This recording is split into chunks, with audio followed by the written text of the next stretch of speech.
medical marijuana. What do Pennsylvania patients want? They want what 100 million other Americans have, and that is access to a non-toxic treatment alternative that they can discuss with their physician. You know, someone suffering from severe seizure disorder isn't concerned about, oh boy, now I can go get high. Someone treating with cancer who can't eat isn't thinking, boy, now I can get 25% THC marijuana, my life's going to be great. We're talking about critically ill Pennsylvanians. According to the conditions list in Senate Bill 3, we estimate that as many as 200 to 250,000 Pennsylvanians could benefit from having access to medicinal cannabis.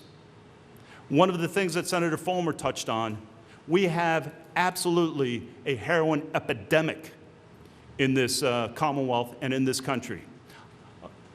I'm a former prosecutor and I'm a criminal defense attorney. I represent the guys who are dealing in heroin right now. I represent the guys who are bringing in kilos of heroin to southwestern Pennsylvania. They are bringing in so much at such a high purity that stamp bags of heroin go for as little as $5. You know, any one of us in here, mix up 2 or 3 stamp bags of heroin, shoot it in your arm, and you will die. That is what's going on right now in Pennsylvania. And what is the #1 cause of the increase in Pennsylvania's rate of heroin addiction? Prescription opioids, not cannabis.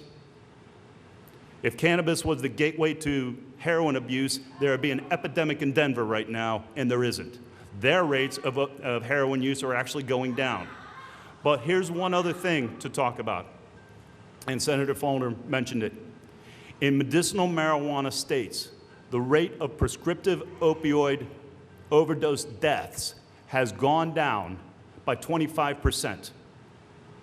So, of every 100 Pennsylvanians who overdose from prescriptive opioids obtained from a physician, FDA-approved prescriptive opioids that are killing us day in and day out. It's the #1 concern of the DEA right now, the explosive rise in prescription opiate or prescription drug trafficking and abuse. Pill mills in Florida are generating thousands and thousands of tabs of OxyContin that are driven right up I-95 and sold right here in southwestern Pennsylvania. But here's the catch. You want to know how much an Oxy 30 costs? $30, $50. Want to know how much that stamp bag of heroin costs? $5. Your doctor prescribes you OxyContin for chronic neuropathic pain. He sees you starting to use a little bit too much of it, so he immediately takes you off of it. Now your insurance is no longer covering your OxyContin. You go to the street and you're paying $30, $50 for a day's worth of medicine, and then you find out you can get that for $5. Ladies and gentlemen, that's the gateway. And then the unregulated nature of heroin on our streets, people are dropping dead. Your friends, your relatives, your sons, your daughters. Heroin abuse is not something that is now limited to the back alleys of Pittsburgh. It's not something that's limited to Homewood or to Northview Heights. It's not something that's, you know, in the back alleys of Aliquippa or in the dirty streets of Newcastle. It is everywhere. Everyone is affected by it. I would submit that giving treatment providers a non-toxic alternative such as cannabis is almost, if not in fact, a moral imperative, because people are dying because of opioid prescription abuse and the over-medication. The family that developed OxyContin are multi-billionaires because they made a drug that they convinced the FDA was safe, because nobody anticipated that you might be able to get that little time-release coating off of it, and then you had synthesized heroin, the exact same thing. But it's okay because the FDA said that OxyContin is fine. So think about that for a second, ladies and gentlemen. OxyContin, fentanyl, Vicodin, Percocet, all FDA approved, all highly addictive, all will destroy your liver over long-term use. Cannabis can't be FDA approved because the United States holds the patent. Cannabis cannot be FDA approved because it's Schedule 1. Cannabis, non-toxic, cannot possibly kill you, And if you're worried about the long-term effects, go to a Willie Nelson concert. Thank you.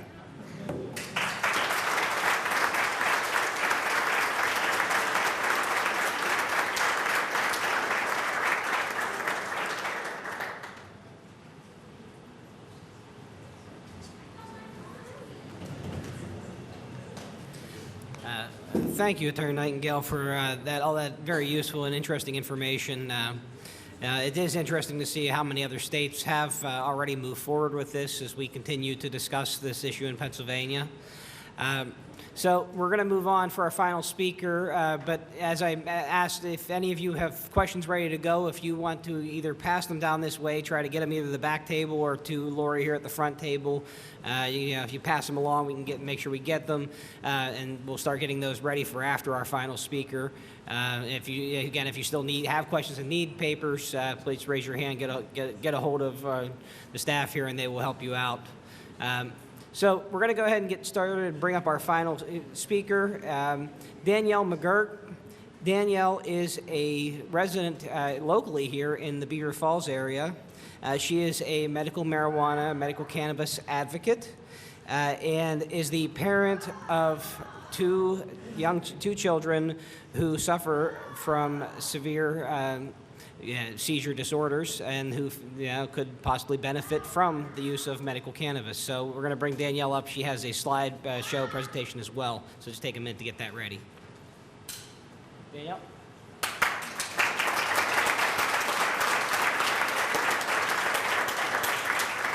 I'm going to speak about Leah first. She's my 13-year-old. She is amazingly strong, and she teaches me something new every day. She was born a healthy, happy baby, meeting all her milestones on time, occasionally even early. The week of her first birthday would begin our journey into the medical community. We were traveling on the turnpike, still several hours away from home.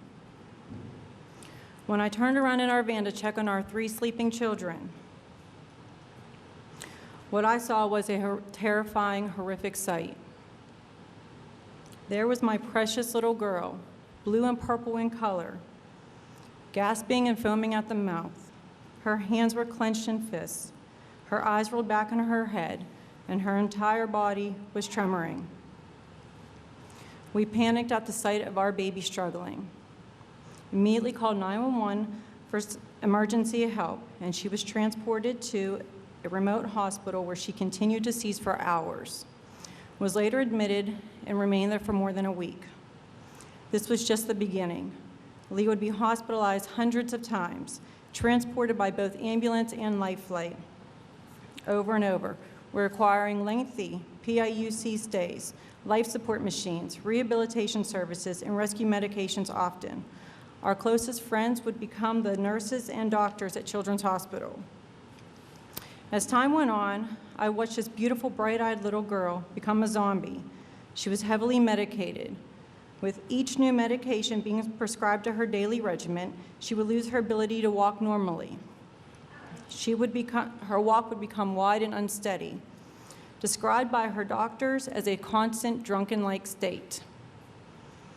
She would have difficulty holding her head up, have a hard time getting her hand to her mouth to feed herself, and lost the majority of her vocabulary.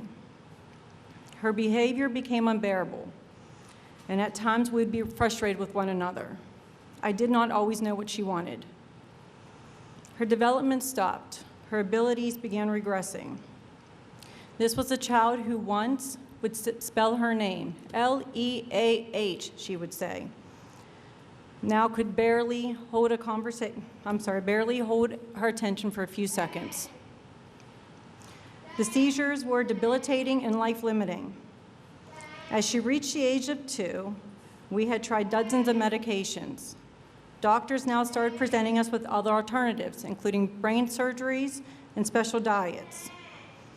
I learned a few months later I was pregnant. I was nervous. How could I care for another baby when Leah and my other children required all my attention? I was also thrilled. After spending much of my pregnancy in the hospital with Leah, we did bring home a healthy, happy little Olivia. She arrived exactly 1 week after Leah's 3rd birthday.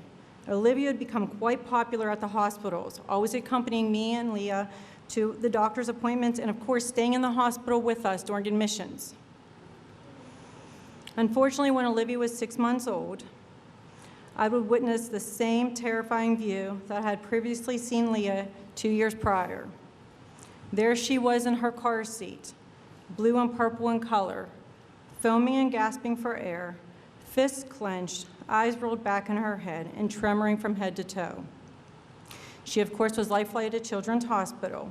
I couldn't believe I was sitting next to a crib in the PICU with another baby. It was a nightmare that I just couldn't wake up from. I'm here to say this sight never gets easier. In March of 2006, Leah, only 4 at the time, began seizing. After I had given all rescue medications, I then transported her to Children's Hospital. After seizing for 4 days in the hospital, she was given an experimental large amount of Rapamil to stop her continuous seizure. This, however, was unsuccessful.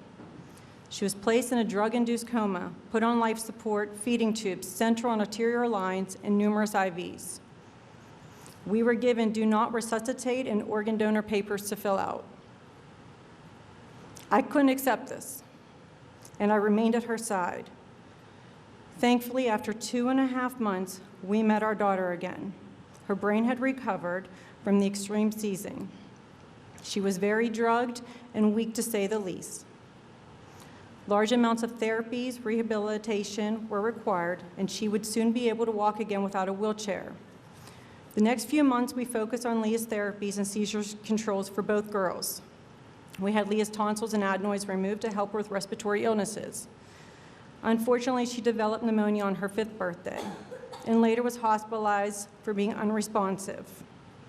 To make the situation worse, while she was still in a hospital, Olivia began twitching.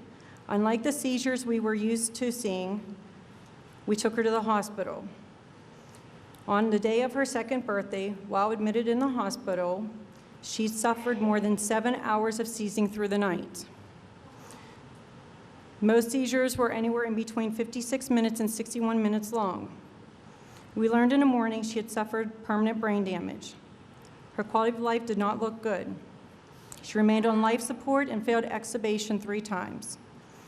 We weren't sure if we were ever bringing her home. Thankfully, a few days later, Leah, the older sister, was discharged from the hospital. Joe, their father, and myself would split our time traveling back and forth to the hospitals to make sure neither child would be alone.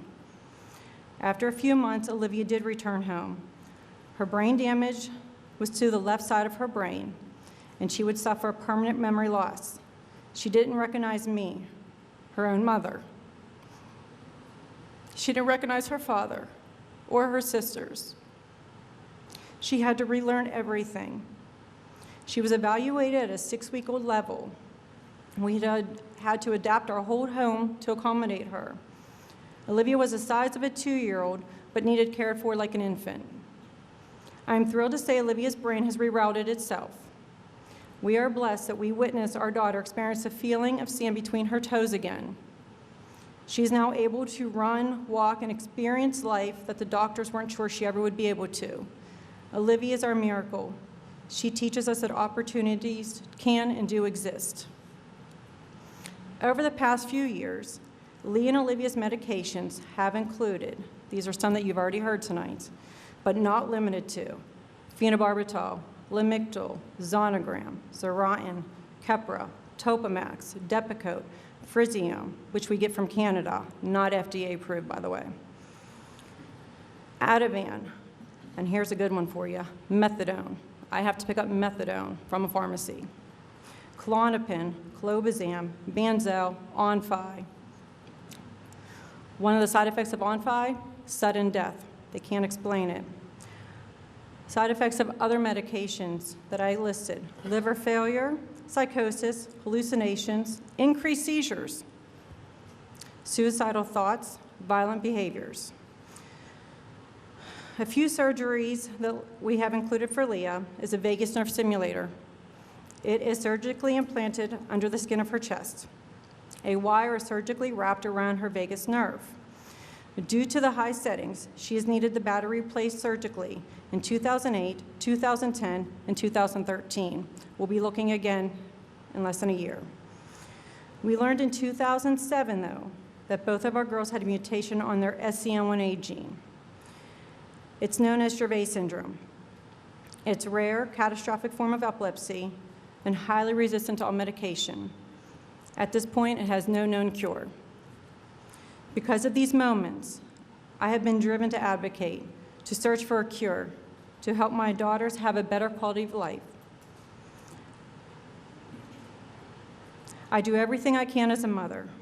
My family has traveled to Chicago Children's Hospital in Illinois. We have traveled to Miami Children's Hospital in Florida. We attend conferences, and we've even had the opportunity to meet Dr. Charlotte Gervais a few times.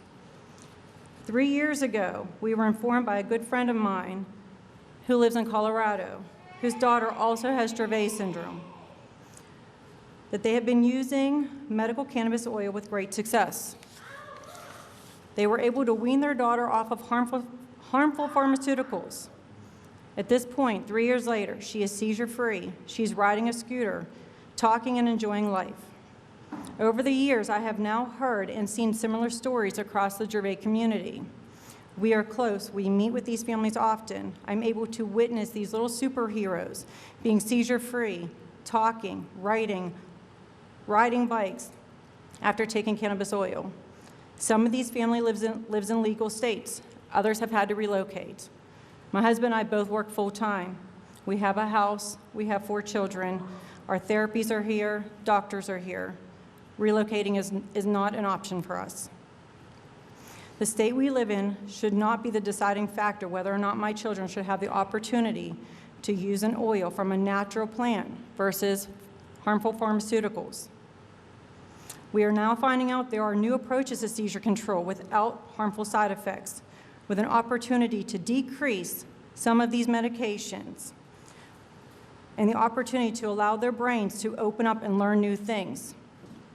So why shouldn't our children have this opportunity to try this non-addicting oil with side effects without getting them high? I want to leave you all here with an incident that happened recently. Last Saturday morning,